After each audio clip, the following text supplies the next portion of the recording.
Panoorin natin ang mga unscripted bloopers, funny at cute moments sa Miss Universe Philippines 2026 Coronation Night.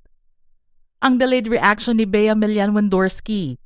Medyo nahuli ang reaksyon ni Bea Milian Wendorsky nang i-anunsyo ang kanyang pangalan bilang winner ng Miss Universe Philippines 2026.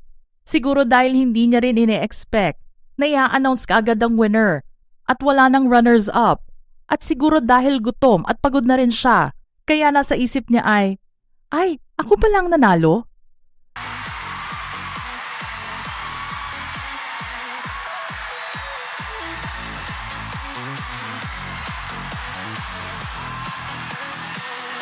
Yung mukha ni Ariela Arida. Takang-taka naman ang mga netizens kung bakit parang walang reaksyon si Ariela Arida nang pumunta siya sa stage at hindi rin siya nakikipag-interact kay host Marina Summers bago i-announce ang winner ng MUPH 2026. Di tulad ng ibang mga hosts. Bad mood daw sabi ng mga netizens, pero baka may pinagdadaanan lang.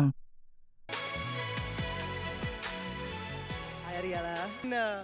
Ariela, will you help me announce the winner? I can't do this alone.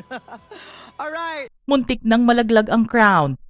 Nagkaroon naman ng funny moment si Bea Milian Wendorsky sa kanyang pagkapanalo bilang Miss Universe Philippines 2026. Kinoronahan siya ni Maria Atisa Manalo, ngunit parang hindi ata maganda ang pagkakalagay at muntik na nga itong malaglag. Nagulat na nga si Bea sa pagkapanalo. Nagulat palalo siya sa pagkalaglag ng korona niya. Buti na lang mabilis ang reflexes niya at na-maintain pa rin niya ang poise niya. Yung simpleng post ni Miss Palawan at Miss Muntinlupa. Laugh trip naman ang hatid ni na Miss Palawan Aviona Das at Miss Muntinlupa Adela May Marshall nang bigla silang nag-post sa harapan ng main camera habang nagko-congratulate ang mga delegates kay Bea Milian Wendorsky. Tuwang-tuwa naman ang dalawang magkaibigan sa kanilang kulitan moments. Ang pagpiyok ni Maria Atisa Manalo sa intro. Marami ang nakukyutan at natutuwa sa boses ni pambansang monyeka na si Maria Atisa Manalo habang nagbibigay siya ng introduction sa MUPH 2026. Napansin kasi ng mga manonood na ang taas ng boses ni Atisa at pumipiyok na. Siguro dahil very excited na rin siya at hype na kaya hindi na nakontrol ang boses niya. Welcome to the Hall of Beauty. On this stage, a new Filipino will rise to conquer the universe. Ang pagtumba ni Eliana Marie Aduana.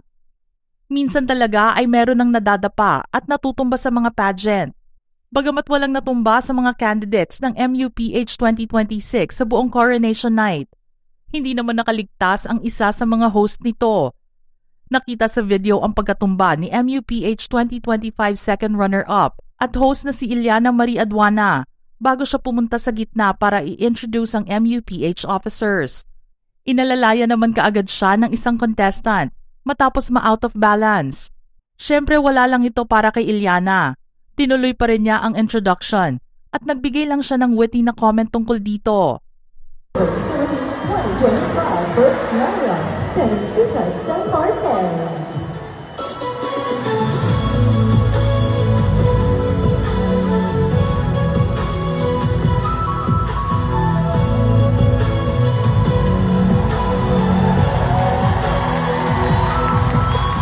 Ralph De Leon's technical malfunction.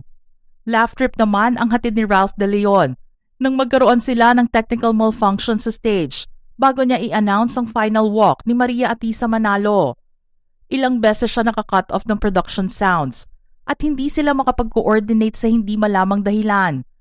Ikinatuwa naman ito ni Ralph at ng audience dahil mistulang bloopers na ang nangyayari.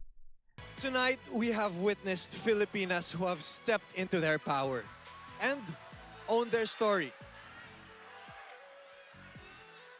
Tonight, we have witnessed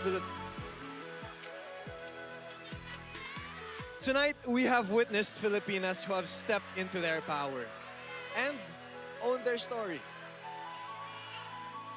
Tonight,